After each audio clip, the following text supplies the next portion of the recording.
Welcome to another edition of Who's Better Baseball, the podcast where we answer a simple question on each show.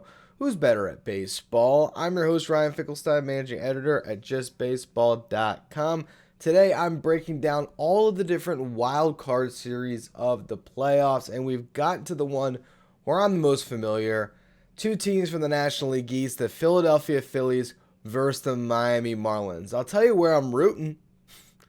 I'm rooting for the Fish. I would love to see the Marlins beat the Phillies because, one, what Mets fan doesn't hate the Phillies more than the Marlins? Let's just be honest. But also, I think the Marlins are a team that is the better story. Okay, they're the team that has just made the playoffs for the third time in franchise history in a full 162 game season. We all remember 2020, they did make the playoffs, but no one really remembers that too much. You also remember they actually won a playoff series against the Cubs in a wild card round before losing. So, things, or was it a wild card round or a wild card game? I don't even remember because it was so long ago at this point. Well, it feels like it at least. Getting to this series that's at stake now. Phillies versus Marlins. Who has the edge? Who's better? It's obvious who's better. Okay? I don't think that there's a more clear-cut answer on who's better between a pair of wildcard teams than this series. Maybe you could say the same goes with the other National League series in the Brewers versus the Diamondbacks, with Milwaukee being the better team. But even there, I can make an argument that I like Corbin Carroll and those guys in that Diamondbacks lineup a little bit more than the Brewers offense. I don't think there's any facet of the game where the Marlins are better than the Phillies. The Phillies have the better pitching. The Phillies have more experience. The Phillies have a much more talented lineup that's far deeper with way more star power.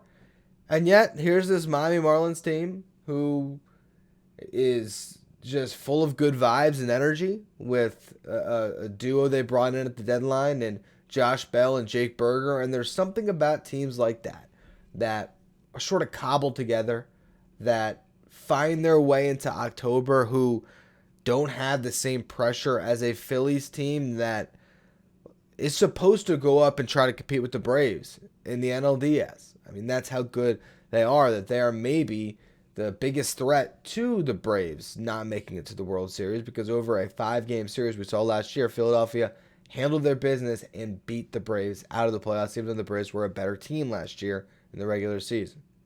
And now the Phillies bring back the same core, and they add a shortstop that's been one of the best in baseball with Trey Turner. So I look at Philadelphia. I think they're the much better team. They should absolutely win this series, especially as we look at the pitching matchups. And again, as I said, they have the better pitching as well. They got Zach Wheeler and Aaron Nola. And as much as Jesus Luzardo is going to grab the ball in game one and Braxton Garrett have shown out this year and have proven to be really quality starting pitchers in the National League moving forward, and guys that I think any team would be happy to be your number 3, or maybe in best case your number 2. You look at Zach Wheeler and Aaron Nola, and even though Aaron Nola has not had the best of seasons, and Wheeler has even compared to like last year, he doesn't have quite the same dominant run that he did in 2022 going in, but these are guys that I feel like you trust handing the ball to, particularly pitching at home, with a really good lineup behind them, and a lineup, too, that is better defensively than last year, because you're not going to see Kyle Schwarber out there. You're not going to see Rhys Hoskins out there. Guys that hurt them in the past defensively. Last year, with Harper having to DH, the team wasn't as good defensively. Now they got Rojas playing in the outfield. That's helping them out a bunch with Marsh out there. And then the infield with Stott and Trey Turner up the middle. And, obviously Bowman, Harper at the corners. But they're a better defensive team, too. I mean, I look at these two teams, and to me, there really isn't much of a contest. Because the Phillies are just the team that's supposed to win this series. It's that simple. Now, the Marlins have that weird magic on them, right? They made the wild card in, what was it, 97? Won the World Series. They made the wild card 2003. That was my childhood, actually. I'm a Mets fan. I grew up in South Florida, and I'll tell you what, one of my favorite teams of all time was that 2003 Marlins team because I didn't realize that the Marlins were a division rival. It was all happening in front of me in my market, and I got to go to a game in each of those series on their way to winning that championship against the Yankees. So that Marlins team of 20 years ago holds a special place in my heart, and I still think that Miami is just one of those weird sports towns where funny stuff can happen.